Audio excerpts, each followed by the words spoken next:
ABC One Television. ABC One Television. ABC One Television.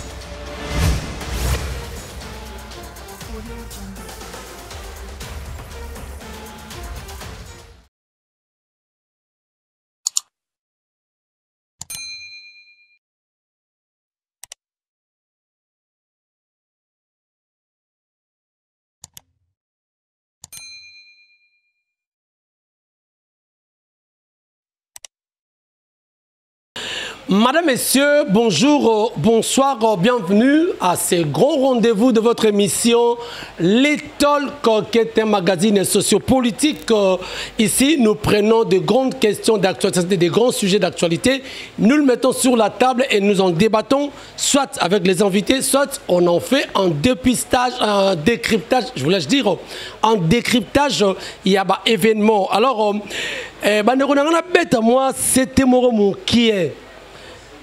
Quand on fait une analyse, cela veut dire quoi? C'est-à-dire, journaliste a copié ça, point de vue naïe, après si point de vue naïe, et puis là, tu as une analyse, attends, je ne sais que tu as un plateau, tu as dans la peau d'éditorialiste. Je vous expliquerai ce que c'est un éditorial, et je vous expliquerai ce que c'est une analyse. Mais, journée à l'élo, mesdames et messieurs, nous parlerons de deux grands sujets. Oyo Torolobela Maïmatali, enseignement, c'est vrai. Totang Saba en Abisso, la Bambongo, Boebi, régime passé, Beta Kiba en Abisso, Nanenga Mabe, Obabenga Fimbo, Nako Sengaka Bambongo. Bon, on avait décidé qu'il y ait la gratuité qui a été créée d'ailleurs. Gratuité, ça n'a pas commencé avec ces régimes. Pour votre rappel, gratuité, c'est un régime, il y a des Kabila, les cas. Mais sauf que, animé d'une mauvaise foi, appliquer qui a ngoté. Bon, régime, non, quoi appliquer mais est-ce que nous nous posons la question, et Kokende et Longobani, ou bien, un slogan, pour impressionner des gens et que les enseignants souffrent. Dans toute société, il y a toujours bato bayaka bakendaka. Table ya l'état, toque quitte ya l'état et za la éternalité. Lelo ya yo lobi yanga ndenge balatini se balobaka odi emihi grâce tibi. Lelo ya yo lebe za la yanga. Mais soko yesika, il faut pas ko pénaliser bato yo kuti izakamala mingite. Alors, à part enseignement, enseignement, réclamer 10 ans passé d'enseignement. Que depuis hier, moi qui vous parle aussi, Jimel Nanga, Tatiana Osango, Oyo, depuis hier, Azalaki, kidnappé, kidnapping parce que jusque-là, les motifs d'arrestation n'est pas connu. Je dis jusque-là. Mais selon certaines sources discrètes, ce qui est outrage à chef de l'État, ce qui peut incitation au tribalisme, si je ne me trompe pas, moi je n'ai pas cette information. Mais émission, l'invité, la chaîne Reaco News, Azaki kidnappé hier et Azar s'est retrouvé pour le moment dans l'installation. Il y a service à renseignement. Nous avons deux grands sujets. Oyo, Tokolobela, na analyse à l'élo, na décryptage il y a l'élo. Mais dans l'analyse est zanini. L'analyse, c'est une opération intellectuelle qui consiste à décomposer le fait na ba élément na yango nyonso. Et pour aboutir quoi? C'est-à-dire, tu en fais une critique soit positive ou négative pour éclairer opinion. C'est ça l'analyse. C'est une méthode ou opération intellectuelle qui consiste à décomposer un fait ou une situation. Dans quel but? Dans le but, il y a éclairer l'opinion tant nationale et internationale. Et cette critique, cette analyse de Salamara, soit ça peut être une analyse négative ou positive, critique voilà. Et synonyme et analyse, c'est-à-dire examen, c'est-à-dire critique. Donc c'est tout à fait normal. Et le journaliste Zanani, c'est quelqu'un qui recueille les informations et qui en donne une forme pour livrer à la population. C'est ça le travail d'un journaliste. C'est tout à fait normal. Quand il y a une situation au pays, quand il y a un fait, le journaliste, son travail est zanini. Et ça, il prend cet élément, il prend cette situation où ce fait, a eu cette information, a eu a traité, a tali, a péché forme naïe, apporter critique naïe. Ça peut être une critique négative ou critique positive. C'est ça le travail d'un journaliste. Mais je veux vous rappeler une chose. Peut-être beaucoup de gens ignorent. Parmi les gens journalisés, il y en a beaucoup. Mais il n'y a que 3 grands genres où ils ont reconnus. J'ai dit, l'habitude est à 3 grands. Il y a plusieurs genres journalistiques. Mais il y a 3 grands genres où ils ont l'interview, reportage et enquête. C'est ça, c'est 3 grands genres journalistiques. Mais à l'instar, il y a des billets, il y a un reportage, il y a une enquête, il y en a beaucoup, mais nous retrouvons aussi ce qu'on appelle l'éditorial. L'éditorial, les anini, c'est un genre journalistique où il permet à journaliste appeler sa position. C'est reconnu. Il y a un alerte au sein de l'analyse. Attendez, analyse. Attendez qu'Océan, là, on s'analyse. C'est-à-dire, ils ont présenté d'abord fait. Nakata fait wana, qu'est-ce qu'elle va faire ou qu'est-ce qu'il va faire? Il donne sa position de compréhension aussi. Après cette position, il y a résultat pour éclairer l'opinion sur telle ou telle autre situation. C'est ça. C'est-à-dire, parfois nous nous mettons dans la peau d'éditorialiste. Il y a la ligne éditoriale. Ligne éditoriale, c'est la position de la rédaction. C'est la position de la maison. Et ça, il y a un travail.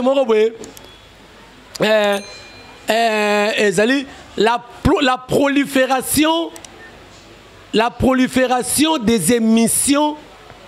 Non. Ils travaillent sur la prolifération des guerres dans l'Est vue par le journal congolais ou vue par le média congolais.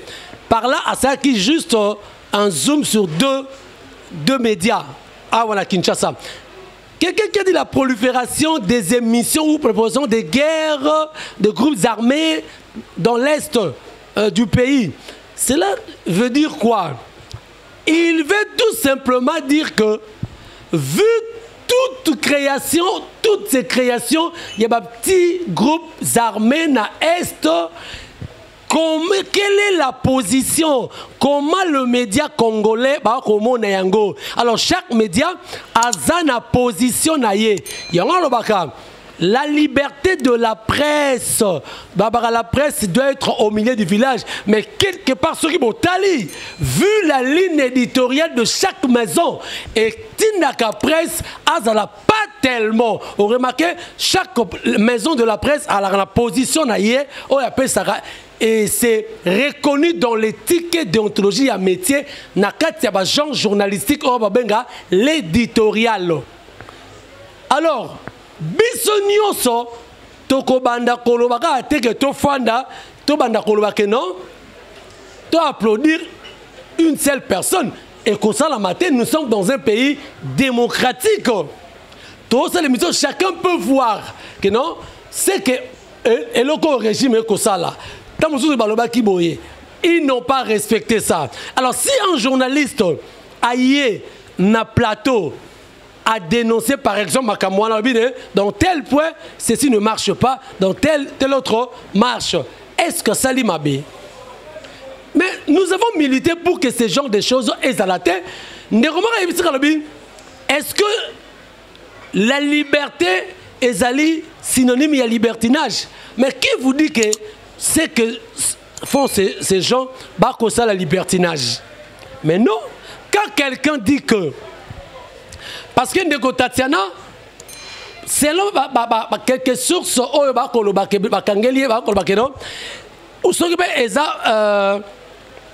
c'est outrage, incitation il y a tribalisme.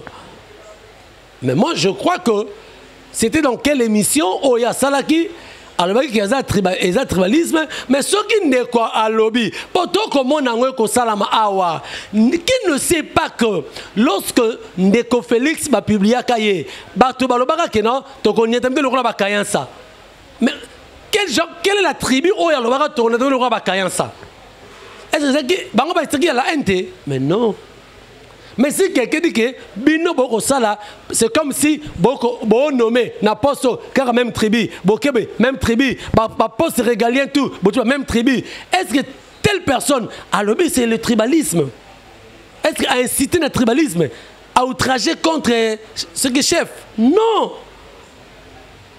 Mais pourquoi? Alors, sur le lobby que ce sont des choses oyo à l'époque na régime il y a Kabila batu ba telemela ba bike bako kanga batu bako sala makambu ebele oyo et ko sala que bako respecter même pas le journaliste, même pas le personne to telemela yango. C'est comme si nous avons déshabillé Saint-Paul pour habiller Saint-Pierre. C'est-à-dire le même chose reviennent les oyo. Nous vous qui vous parlons, moi qui vous parle. Donc ça veut dire que na biso to kangama Nabandeko Océa Okangama, comment il s'appelle Joël Kombe, Mouto tout au cas à comment on a copé Salikamu pour l'avancement à Mboka. Non, personne n'est contre guerre à Est. Nous sommes tous pour la paix. Mais il faut que ça, que peuple à mon akeza réel. Ce qui doit c'est pour amuser la galerie, c'est pour pleurer aux gens qu'on va faire ceci. Mais les choses sur le terrain, et comment on en a été, réalité sur le terrain, c'est autre. Est-ce que quand quelqu'un dit ça, que rien ne se fait, celui-là, Azaliko, Aza contre la République, Aza aîné? Non. Ndeko Tatiana, Bakanga qui est lobby. Balobi que à lobby, ceux qui incitation et tribalisme, ceux qui outrage, je ne sais pas. Mais Baké naïe na aner. Lobby tout cela qui n'a pas parole, n'a pas dit que non. N'est pas ici, l'élo na never. Mais bandeko Baké na never, nous sommes partis na aner. Boy même tout le monde ils ont refusé. Ce que tu comme tout qui nous disent Ndeko Tatiana bakangiye pourquoi? Asali nini? Asali nini? Yeko kuluna te, yeko finirane mutute. Ako sala kaka mosala na ye. Donc éditorialiste. Elle est dans sa peau d'éditorialiste.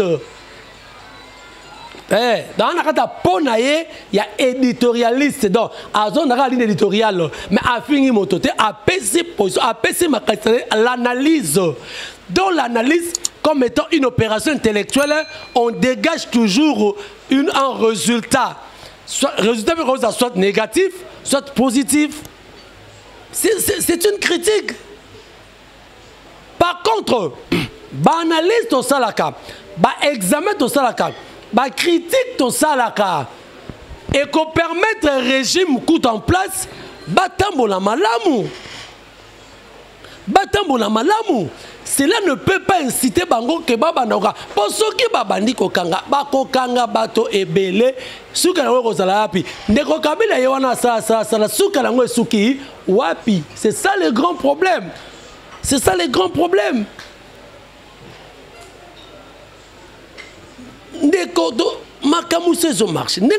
Moi, je suis toujours objectif. Je ne suis pas subjectif. Moi, quand Neko Félix a sali madame, coup de chapeau. Coup de chapeau. Mais ça demande que les choses ne marchent pas. Est-ce que le journaliste ne peut pas dénoncer cela? Est-ce que le journaliste ne peut pas donner sa position dans sa peau d'éditorialiste? Est-ce qu'il ne peut pas? Mais si quelqu'un dénonce ce genre de choses, dit que les choses ne marchent pas, dit que peut-être la gratuité ne tient pas, peut-être on ne paye pas les gens, l'IPMATI, on nous a promis mais sur le terrain, on ne voit rien. On ne voit rien, peut-être ça viendra, oui. Dans l'espoir, ok, merci. Nous attendons toujours. Moi, j'encourage Bilore Kitapo. On a besoin sublime à Yao. Alia Kitoko. Ce qui moi, on a sublime à Yao. Alia Kitoko. Ndekola pas Alia Kitoko. Ngaka na Alia Kitoko te. Il faut moi na ya fali Alia Kitoko. Moi na bibiche Alia Kitoko. C'est-à-dire moi na zaya, moi na campinga, oh azana kanya makasese Alia Kitoko. Là, ça va. Mais si on a un kitoko et que mon voisin là, ma voisine ne mange pas bien, est-ce qu'on a encore battu que non, les choses ne marchent pas? Non. Même ne pas mikidi à poto. Par que tout le monde sera riche. Non. Tout le monde ne sera pas riche. Mais le minimum. Le Congolais, en dessous, il y a 1%. Congolais. En dessous, il y a 1%. Mais les Congolais souffrent, qui ne le sait pas. Les choses se sont empirées. Les loyaux. Dollar est comme à 20,5, 21. Ça dépend. Mais non. A préféré que le régime passe que oh, il peut nailler. Bon, on a encouragé. Mais dans le lobby, oh, il y a lobby. Alors, tu as kawapi. Ndeko tatana na minito na éviter ceux qui ba kobeta ye, tu éviter ceux qui ba kosala nini, tu éviter mais nous demandons qu'elle soit libérée. Qu'elle soit libérée parce que moi on a Tatiana Osango asali eloko te. Elle a fait son émission, a fini mototé, elle n'a fait que son analyse. Asali ka analyse na ye na constat auto monde ke ko salama. Vraiment, ce qui est lobby, que enseignement lelo, et que ne malam au mingité, est-ce que na fingi mototé, na lobby ce sont de réalités au Salama. Bandeko, ce qui est nandako, na début de l'émission, ce qui est nandako, au quotidien osika, maman yaki nandako, papa zalite, au quotidien bana, basa andeni, babengana kaboy wanate. Soit entretenir bien parce que y a un relax et si ka et toboka et si ko so che courir à la casino de Olenga soko bengani ça va so kude que azaki ba nyon fa ba pour des pesa mbongo na ye c'est ce qui se passe dans l'enseignement. L'actuel patron d'enseignement fallait qu'il batte ba tebela ba retraite ba 10 ans na ba kutana ba nini ba zaki na wili ba konga mais ba ko déclarer les loyo excusez-moi ils n'ont pas été payés ba ça ceux qui indemnisé parce que indemnisation de sortie il faut pas zoyango ba promettre bango to comme on a te ceux qui Kinshasa ba kolela ndeta mobesu bon ba ndeta ko kauka na niveau ya ba intérieur na ngo mokola lelo to zaki na bango bazali kuna baye ko déclarer mbongo na bango mais na ko ba mingi te botala ce qui s'est passé kuna l'air bayaki ko déclarer il y a eu même des injures ngana boko loba mais boyoka nini bango balobi kuna bolanda bango. ABC One Television. ABC One Television. ABC One Television.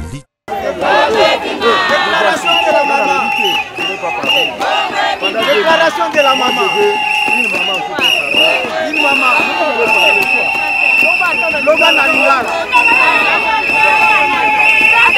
Toutes ces écoles, le 897 écoles déclaré non viable. Alingala papa. Ba école nyonso yo Tony moi ba déclaré non viable. Et ça problème ya enseignant ba école wana za ba école ya kala. Neto ya biso avant l'indépendance.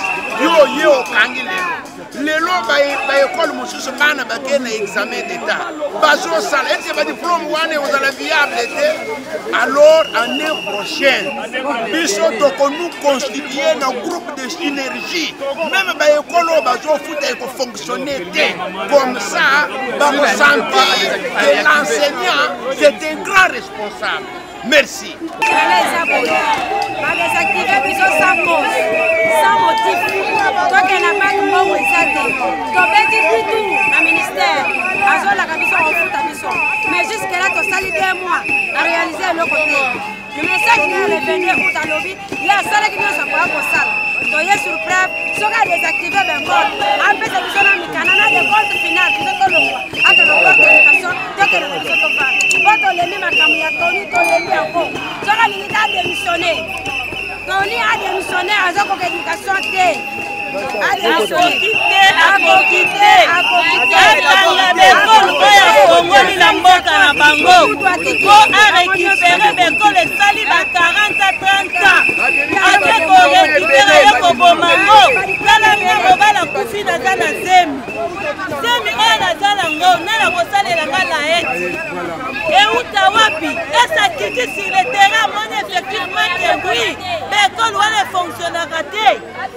Azongi satopesi ye 48 heures.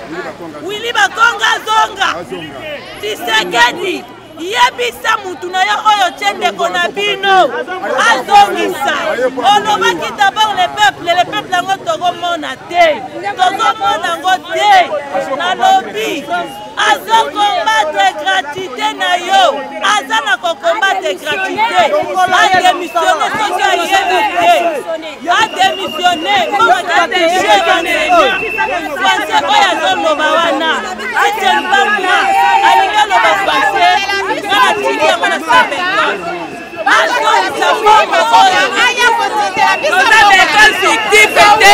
sommes les anciennes écoles.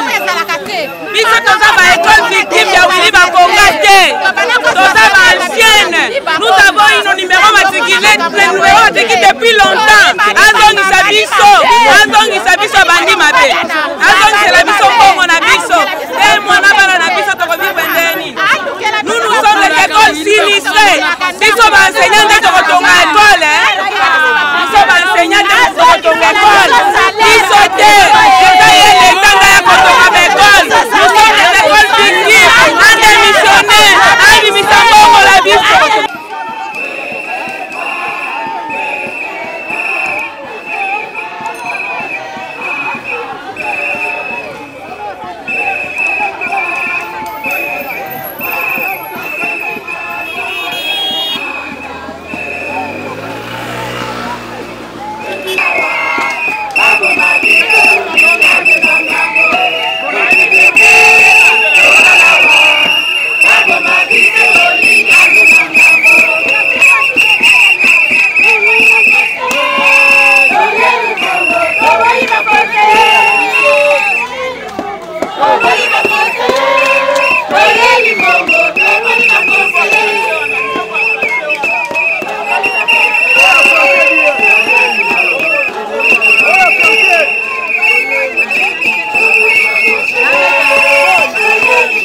Très bien. Voilà, madame, messieurs.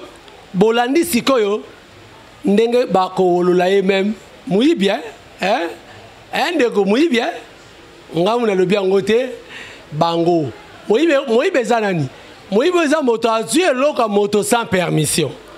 Ndé bako benga mouille voleur en français. En anglais c'est Robert. Bon, Robert, je crois. Donc, c'est qui? Donc, c'est un peu ça. En fait, c'est comme ça que les choses se passent. Mbongo na bango, pas parenté, mikoloté, boté bango libanda, mais faut pas liat, il faut pas vivre, pas vivre nini. Bolaka qui? Gouvernement ba warrior, combattant, guerrier. Mais où en sommes-nous? Où en sommes-nous? Où où en sommes-nous? Oyo tilelo. T'as examen d'été ou tout koleka. Premier jour, au monde, ce qui s'est passé. Dans le de l'isolo là, je crois dans l'analyse au Koya, tu relèves là, ba question ba tunaki, ba tu relèves yango, mais ngana ko relève yango, ndena relève yango pour comprendre. Ba question ba tunaki, tango, culture générale les alaki, pour comprendre déjà ce qui se passe. Na ba question wana, pour comprendre que 2023, relève kandengenin. Pour comprendre yango. Et puis, bandeko basali 4 jours à surveiller. Dissertation surveillance 40 000 un jour encore. Mais 4 jours, basé 55 000, 60 000. Tel niveau. Tel niveau. Mais baba qui peut sa différence. C'est ça la différence. C'est ça la différence. Ok, merci beaucoup. Je crois que nous avons un commentaire. On a besoin que vraiment on est venu entre guillemets pour le changement. Bandeko baza ba parents et baza bandeko ils ont des familles oyo baza simana bango. Alors il faut que pese bango bongo na bango le rôle balongo musala bon. OK, tous les gens ko ba wana te mais rendez-vous 2023. Rendez-vous 2023. Na continuera ko le peuple congolais. Lèvons-nous, soyons vigilants, ne nous laissons pas influencer. Na Robert appelle l'isolé à Makamoya, il y a carrière minière, Alain Foka, journaliste, il y a RFI, à Salaki, Robert je crois, na Zongi, parce que Nazaki un peu, la santé malamouté, mais c'est bon, on est là. Merci beaucoup. Je crois que pour clôturer, Bandeko Tatiana a arrêté. Je crois que retour au compatir Tatiana, prof Julien Tchakoudia, merci beaucoup pour l'encouragement. Vraiment, Tatiana doit être libérée. Merci à Chouramboma, merci à Wayambo également. Merci à commandant Esso, commandant Esso, commandant Esso. Merci également à la bande de diaspora. On a beaucoup soutenu que Tatiana à Libanda. On est de cœur avec vous. Elle sera dehors, je crois, si pas aujourd'hui, soir. Demain, alors merci à la grande équipe qui m'a tenu compagnie.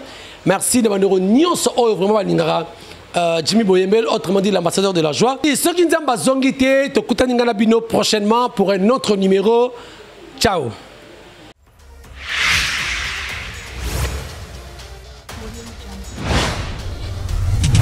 ABC One Television. ABC One Television. ABC One Television.